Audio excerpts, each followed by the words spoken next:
Hooty hoo! Hey guys. Whoa, the mic's way up here. What am I doing? Oh, I'm just a lunatic. Episode, welcome. Let's see, I could just redo this, but this is me because I took a nappies and I'm just a little delirious. So, anyway, welcome to episode 69. And then my phone goes off. Oh, it's just a good start. Good start indeed. This one is a very interesting episode because of how we did it. This is one's with Kim. She's a deaf woman, and we had well, you know what, screw it. I'll let her explain it because she kind of says it on there. But I needed a quick disclaimer. I put it at the end, but I probably should have put it at the beginning.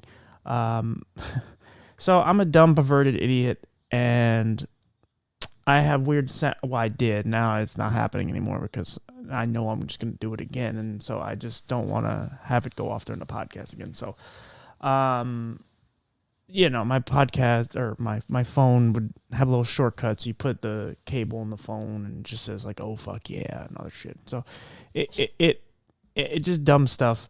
So I didn't want to like take away from her episode, and I was going to take it out, but I can't because it's kind of like when she's talking. And so I don't want to act like I'm mocking her episode or I didn't take it serious because I do. It's just dumb. I forgot all about it, and I plugged the phone in, and during the interview it went off. Yeah. So that sucks. But otherwise, it's a very good interview, and I'm very happy to know her and have her as a friend, of course. And just building this circle, guys. So. But yeah, I thank you guys for all your support and appreciation for what I'm trying to do here because I really do care about this. And I do really love doing this. And I really hope more and more come from it because more and more things just come from this because we need this stuff. We need to make real change, and we need to, bring everyone together especially in the disabled community, but other communities as well, because that's how you make change. You can't just look out for the people that look like you. So, that's kind of it in a nutshell. So, yeah, guys, let's just jump right into this, shall we? All right, guys, so we're here with another episode. So one of the things I wanted to do is obviously find people in different communities and different conditions. The deaf community is a hard one to kind of infiltrate because the deaf community is kind of closed off to some degree. And I've always wanted to find more people because I think they are awesome and they live a different life than most people. Even with disabilities, they have their own way of speaking and interacting. So before I introduce our next guest, I should tell everybody if there is a delay, it's because she's hearing me through an interpreter on her phone. I guess she can explain it more than I could. So why don't you tell us, hello, of course. Why don't you tell us your name and where you're from and, obviously, a little about yourself. Sure. First of all, thank you for having me on the show. I'm Karen Potts, and I'm from Rochester, New York. And my story, briefly in a nutshell, is that I was born with normal hearing. I grew up hard of hearing. At the age of 19, I was water skiing on my bare feet, took a hard fall, and when I climbed into the boat, I had become deaf. Wow. It's because of the fall? Yes. It's actually because of a gene in my family. Oh, we have a gene that's been passed down for generations. We're the only United States family with this particular gene. Wow. Is there a certain name for it? It's a bunch of numbers. Oh, okay. Okay, don't worry about it. There's only 4 families in the world with this. Wow, that's super rare. So why don't you kind of extremely rare. Obviously, okay. How old are you now, and how old were you when you became deaf? When I was born with normal hearing, I started losing my hearing in elementary school, and I was 19 when I became deaf. Now, did you know that it was Now, did you know it was a guarantee that you were going to lose your hearing? no, we didn't know that at the time. My two older brothers they had normal hearing, and both of my sisters were, well, one sister was deaf, the other one was hard of hearing. My mom was deaf. My father was hearing. So we weren't sure how this gene moved through the family. Today I'm 55 years old, and Put it back in, baby. 5 of my siblings. They're all deaf and hard of hearing now at this point. Oh, fuck daddy. Okay. Interesting. So, how did you communicate with your family at that point in time? We grew up with spoken language, so all of us basically, we spoke to each other. I became Put it back in, excellent baby. reader as a result. None of us knew sign language. I started learning sign language shortly after I became deaf because I transferred to a university, and they happened to put me on a floor with other deaf and hard of hearing people at that time. So I just woke up one day and realized I had a choice. I could continue to struggle to, be angry about all of this, or I could embrace the journey. And I chose that very moment to just start learning sign language and dove into the deaf community. And it's been an amazing ride ever since. Oh, that's awesome. With your family dealing with it, I'm sure it was a little easier for you to deal with it. I mean, obviously, I'm sure it was hard, but you were probably a little easier, more comfortable with it as far as with everyone around you kind of, dealing with the same problem. You would think so, but for me it was the exact opposite. I was extremely ashamed of being hard of hearing, and I hid it growing up. I bluffed my way through conversations, and I tried to be hearing. Right. What is that ringing in the background?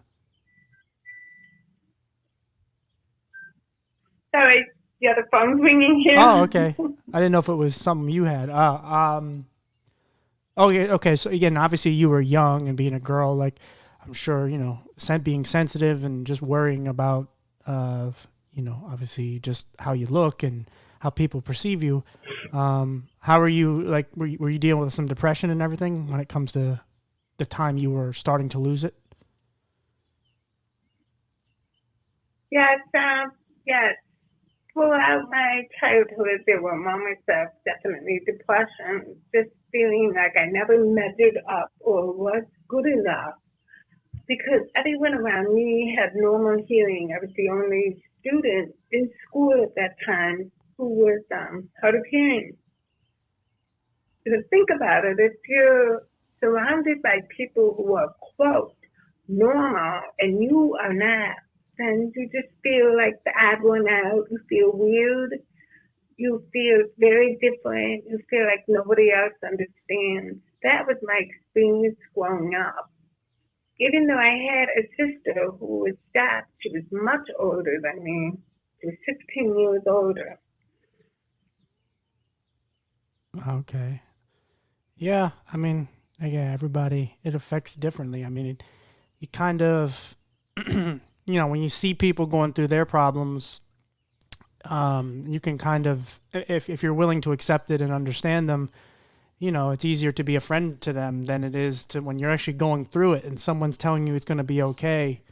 It's harder to believe it, even though you probably did the same thing to another person, saying, hey, it's going to be okay. It's not that bad. But then when it eventually hits you, I'm sure it's just, it's much harder to take. And it's hard to believe people when they say, again, it's going to be okay. I did go through a period of depression after becoming deaf to the point where I felt suicidal. And I'm really thankful that I had the deaf community around me, even though I didn't appreciate it at the time. It was definitely a part of my healing process. This is why I feel so strongly that deaf and hard of hearing kids need role models who are also deaf and hard of hearing. Even if a child has just a little bit of hearing loss, I often say that a little hearing loss is a big deal if you don't get 100% communication access. Right. Well, it makes sense. I mean, there's always, especially just with the disabilities in general, the representation of us out in, entertainment or whatever. Like if it's movies, a lot of times we're not even played by people with disabilities. It's people playing us. And, especially for someone in like the deaf community, which obviously you speak a totally different way, you do need role models to show what you guys have overcome and what you do every day. And people who haven't gone through that, even if they do the role, correctly, they still don't know what it's like to be, how you are. So you need someone who really can show you what it's like. And it gives hope to people like you, when you're young and depressed, and to know that, you can make it somewhere and you can make something of yourself, because, somebody of that same condition did.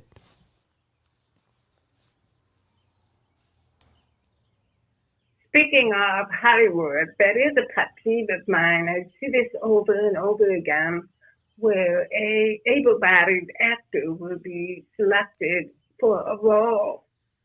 Why not tap into the deaf community, people with disabilities, for the roles that they're playing?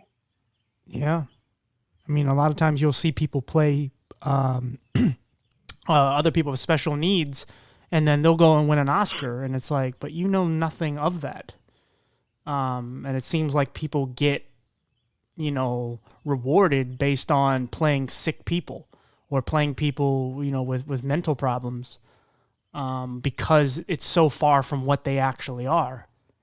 But, it's not the greatest representation because you don't know what it's like to be those people. Mm-hmm. There's so many movies out there like that. It's really kind of frustrating because this is such a wonderful opportunity for people with disabilities to be able to step into a role, and to see it stolen by an able-bodied actor. It's just frustrating. Yeah, there's no excuse for that. But I mean, I'm sure you can see that in the real world in general.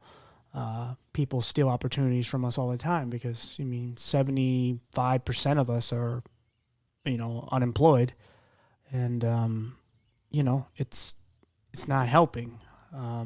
But yeah, I mean, it is sad when people are pretending to be us, which is fine. I get it, but it's not right either, because it'd be one thing if people were doing it and then they were still letting us do it as well. But it always seems to be someone else playing it, and the people are, they're glued to it. Like they're just like, oh my God, he played a blind guy. Wow, how great is that? But it's like, you don't even know what it's like to be blind. How could you play that person? Why don't you just get a blind guy or a deaf person or whatever? Because there's more realism and there's more pain, and you get more of the feeling of what they're going through.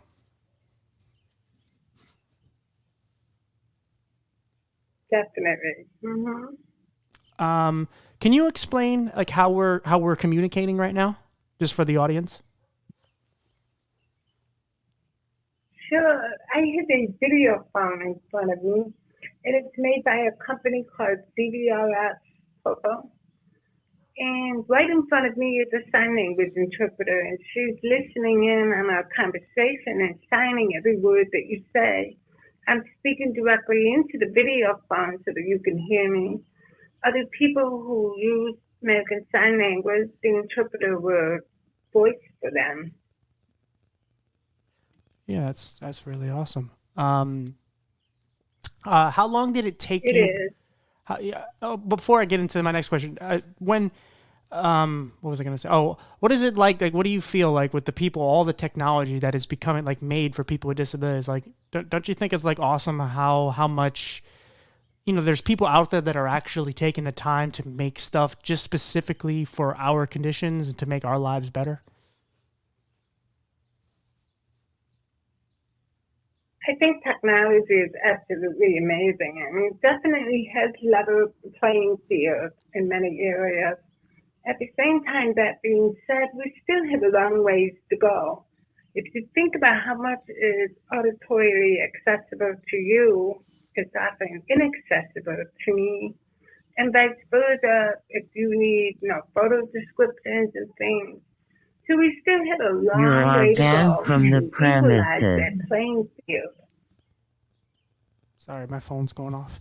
Yeah, no, that's that's awesome. I mean, it's I've interviewed people with so many different conditions, and I'm always so fascinated on what people use to help them get around. I've interviewed people with traumatic brain injuries, and I've interviewed people, now obviously deaf and blind, and people in wheelchairs. But I listen to everything they use to make their life so much easier for them, and whereas some people may think it's weird or whatever, I think it's just amazing because there are people out here that really take the time, and not just people with our conditions, people that are able bodies that are taking the time to feel us out and feel what we need in this world, and make things that make our lives so much easier.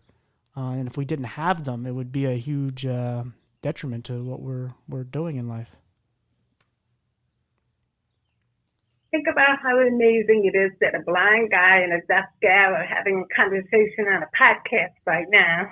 That's true. I mean, I'm not totally blind, but yeah, I mean, that's even just, a conversation between you and I, like we're kind of considered the opposite, the two people that shouldn't talk to each other because we don't know how to work together. But in reality, there's always a way.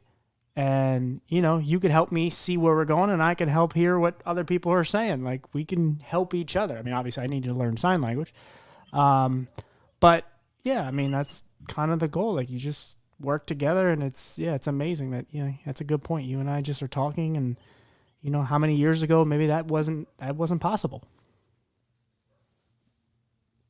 It was not possible, let's see, probably 25, 30 years ago. Would have been much, much harder. Oh, absolutely. How long did it take you to when did you start learning sign language, and how long did it take you to like really perfect it to where you knew how to speak that way fluently?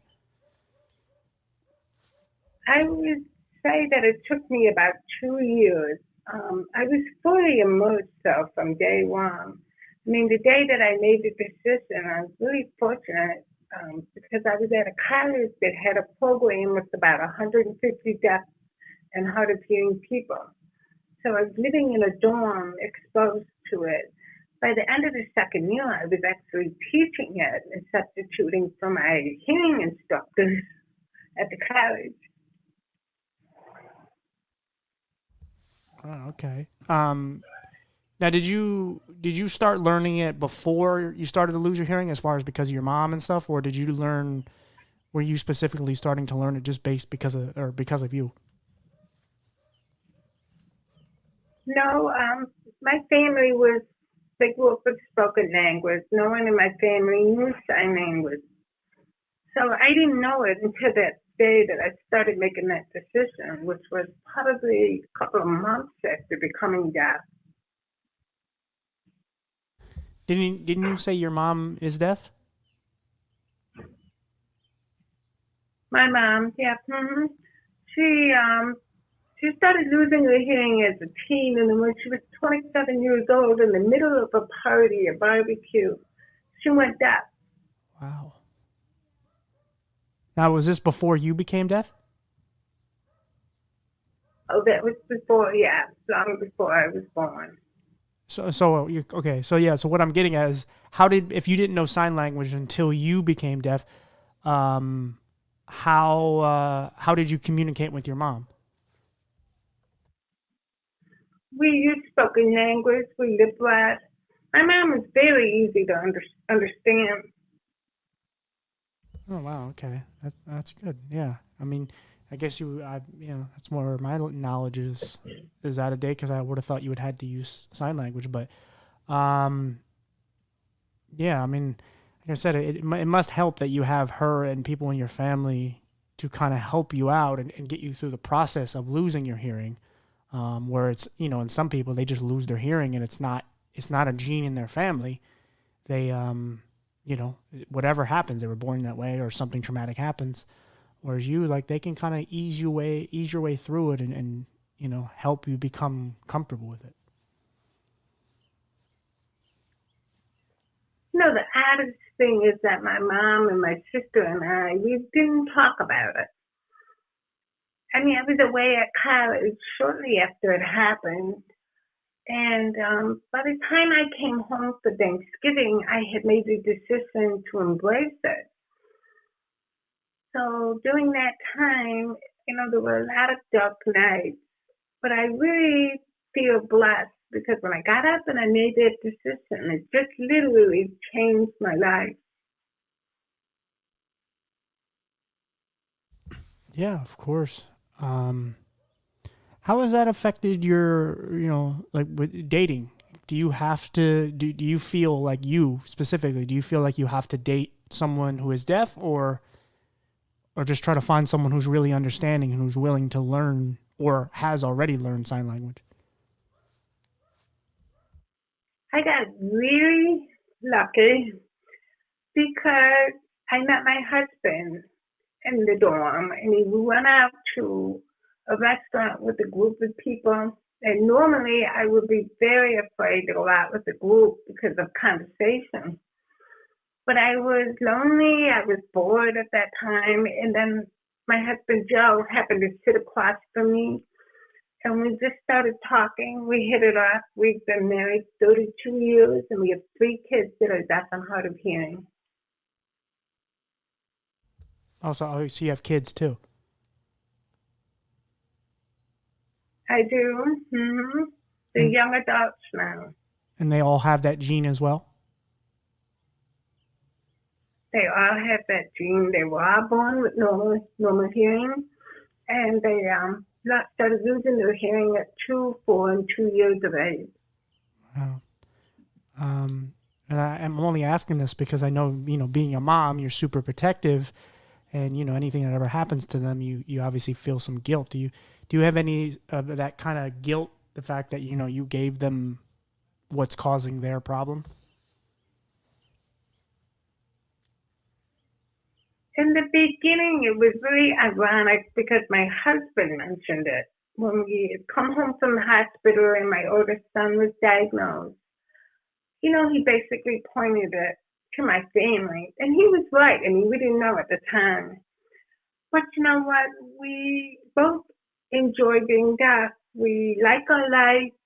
So we quickly got over that period of, struggle. And the kids today, they're doing wonderful. We live in an area with many, many deaf and hard of hearing people. So everywhere we go, we're always running into people who are deaf and hard of hearing. Yeah, okay. I understand. What was I going to say? Yeah, so can you explain a little bit about the deaf community, because it is a community that is its own thing. Like, I think some people who are deaf don't really think they're even disabled. They just think they're just unique and they have their own little issue. But I mean, you have your own way of communicating and everything. Yeah, I mean, can you just talk a little bit about what you feel like you've learned and when becoming a part of that community? I can tell you that the community is as diverse as the world is. It's just that it's a continuum. There's a group that communicates with American Sign Language, a group that uses Sign English, a group that uses Could Speak, a group that uses spoken language, some that use all of them. It's so diverse, so robust, so colorful. That sometimes I think that we do an injustice trying to define or, put everybody inside the box of being deaf. But I can tell you that it's just as diverse as the world is. Yeah, and I would assume because that's the whole disabled community, really, because there's everybody from every sex, genre, Mm-hmm. every race, everything. We're all included, and that's why we're less likely to be, racist or sexist or any of that because we're already going through a problem. People already judge us based on what we're going through. And when you're, like with you guys are communicating, and the last thing that you're thinking about is, oh, you look different, because you already know you, in a way, look different based on the way you're speaking to each other, and the color of their skin or what gender or whatever, or who they're dating just does not matter. It's not relative to what you're going through.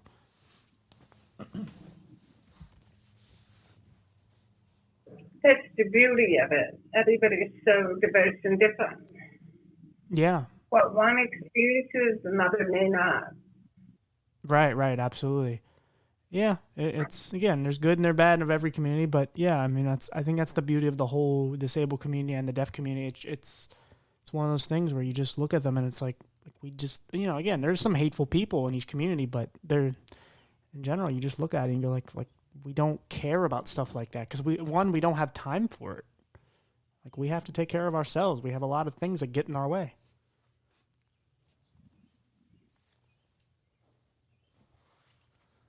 Hopefully someday we have this beautiful, accessible world for all of us.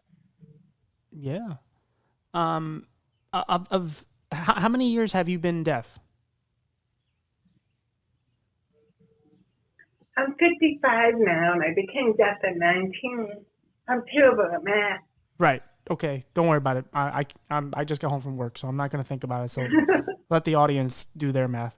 But relatively, we're talking about 30 some years. We'll just say 35 years you've been deaf. How, I think it's 34, but just to say 35 years you've been deaf, how have you noticed the development or the difference of how the access to, I don't know, help and equipment and just the development of just people, I'm trying to figure out what I'm trying to say here. The interpreter's probably going crazy. How do you think the progress of people, how people are treated, and what is the equipment that has been given to people with deaf or who are deaf or hearing impaired, like the progress over the last 35 years of you being deaf? Because I'm sure 35 years ago it wasn't the same. So what have you noticed the differences from then until now? I think that technology has opened up a lot of opportunities that were not there before. For example, we've got this phone technology now. We have interpreters instant on demand. We have so many deaf and hard of hearing people in just about every job that you can imagine. So there's over 200 deaf and hard of hearing doctors. We have cochlear implant surgeons who they themselves are deaf, audiologists who are deaf, firemen, policemen, you name it. A lot of times I think people with normal hearing are the ones who think that we can't until we prove them wrong. A lot of times it's not the disability, it's not being deaf that's the problem. It's the lack of access that's the problem, or the attitudes that become barriers for us. Absolutely. Obviously, we've made some real progress. Where would you like to see, as far as accessibility for the deaf community? Like, where do you think what's next as far as for progress? I would love to see, like, every podcast, everything that's on the internet to be accessible. That would be awesome. I would absolutely love a way to have an interpreter for any or every event. Right. You know, I often dream of like a huge pool of money that funds interpreters so that we don't have those barriers. You know, sometimes, like for example, I want to go to a workshop and it's a single speaker and it's a couple of thousand for them to hire an interpreter for 3, 4 days.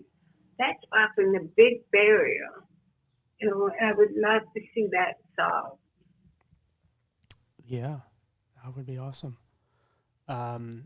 Yeah, I mean, we have a ways to go with every community, but yeah, I mean, it's nice to see some of the barriers go away. I mean, look, more and more people fight for what we need. It helps, you know, obviously stuff like this, people like you speaking, and all the blogs and YouTube channels, and just the people that are out motivational speaking, and all the people that are doing amazing things, and even just the people that are working a 9 to 5, and you know, they're just showing what they can do, even though people tell them they can't. It's inspiring, and it sheds light on what we can do, from what people perceive we can do. And you know, and for me, like that's one of my next big steps is to Exactly. one of my next big steps is to try to get this, you know, so that you know it's interpreted so people can hear it, or you know, for people of you know hearing impairment, can visualize it and know what's going on and what I'm saying and what the guests are saying, because it means something to me. You can't do something for the disabled community and forget one group. And so that's something I've been really considering and trying to figure out how I can do it, Hmm. help, you know, make someone's life better. So what have you done with your life while being deaf? Like what have you, you know, what are you doing now, and you know, what have you done that, you know, I'm sure you've done some things that people said you couldn't do. Well, for starters, at the age of 44, I got back on the water again. I flew down to Florida and I started barefooting again, and I competed for 4 years. I'm currently on a quest to barefoot water ski in all 50 states. I've done 21 of them so far. And in the last 10 years, I wrote a book called Unwrapping Your Passion. And in the process of writing that book, which took me 6 years, I interviewed over 200 people. And I asked them the question, what is passion? How do you define it? And as a result, that was the book, Unwrapping Your Passion. And I've been able to travel the world and speak worldwide and, you know, paint in Costa Rica, zip line, and all different kinds of things because of that lifestyle. That's awesome. Did you put what your passion was in there as well, or what you thought passion was to you?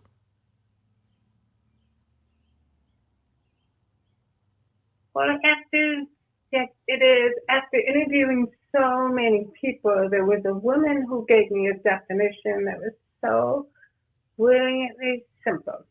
Think about it. Passion is your joy. When you think of it that way, you know what your joy is. It's personal. You know what it feels like. You know what it looks like in your life. That is passion. And too many times we neglect it, we don't plan for it, we forget to experience it. And if we would just put our attention on what brings us joy and what that feels like and looks like in our life, that's where the gift of passion shows up. Right. Yeah, that's a good way to put it. Do you you know, what do you look at you losing your hearing now as a positive? Do you still you know, do you still wish it never happened? What's your outlook on it nowadays? I always say that becoming deaf was the greatest lesson in my life because I spent my entire childhood fighting against it. And the moment that I embraced it, that's when it became a blessing. Oh, that's great. How long did it, you know, you said you lost it at 19. How long did it really take you to embrace it?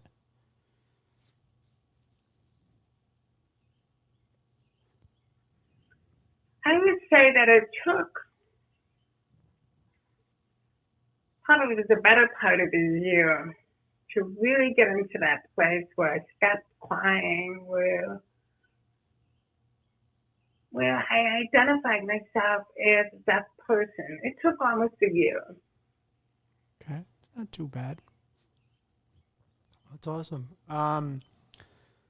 So I always like to let the guest, give some encouragement and understanding of because there's people like you, but they're the 19-year-old you, and they're growing up, and their hearing is either going at this moment, or it's about to go, or they've lost all of it. Do you have any like encouraging words and how to help them, battle it and obviously battle the depression that comes with it? Yeah, do you just have any encouraging words for the 19-year-old you?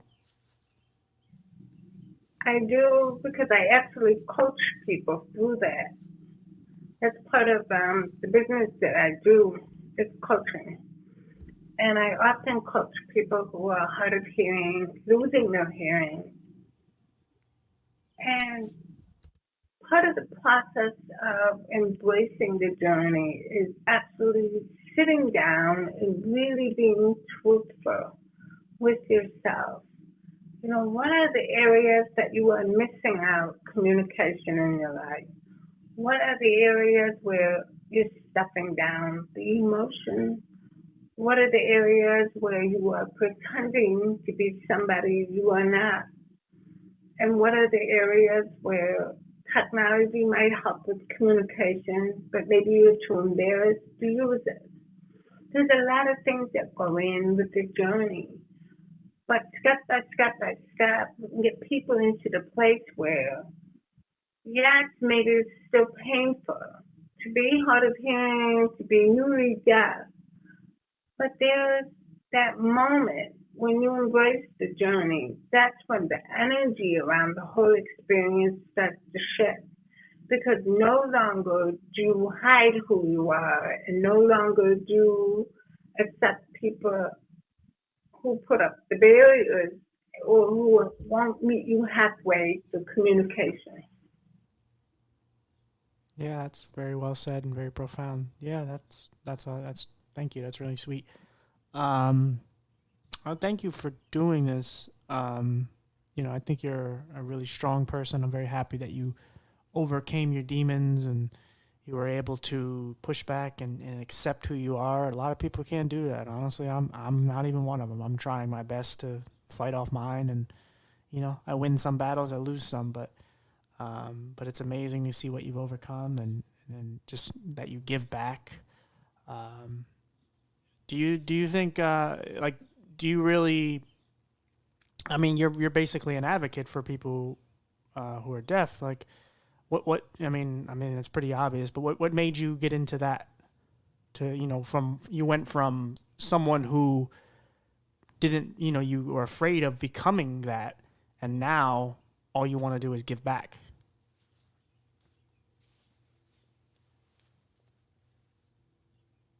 Part of it was my own journey, and part of it was just being a mom of three deaf and hard of hearing kids. You become mama bear, and you don't have a choice.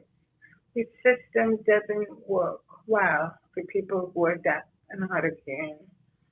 So you have to kind of fight your way through it. You have to navigate your way through it, and you have to, break down those barriers. Literally 2 weeks ago, I did an IEP meeting, 2.5 hours, trying so hard to get a school district to allow two deaf children to go to a different school. And they said no. So to this day, the struggle continues. The barriers are still up there, and a lot of it is just attitude barriers. People who do not fully understand the deaf and hard of hearing experience. Yeah, absolutely. Um, yeah, I mean that's good. Yeah, I mean like I said, we need more people like you because the more people that speak up and show, you're one of the people that hurdled all these, you jumped over all these hurdles. all the barriers. I mean, you still have some there, I'm sure, but all the things that have been put in front of you, you've found a way around them. And, you know, you're a perfect example of why not to give up and where you could end up if you don't give up.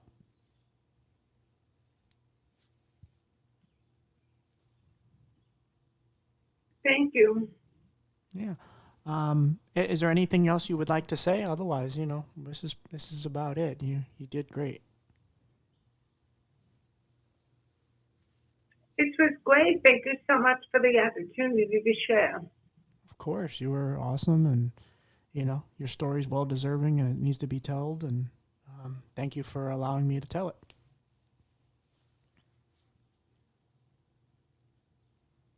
Thank you. Wishing you the best. You too. Thank you, and we'll talk later. Okay. We definitely will. All right. See ya. Okay, thank you. Thank you, interpreter.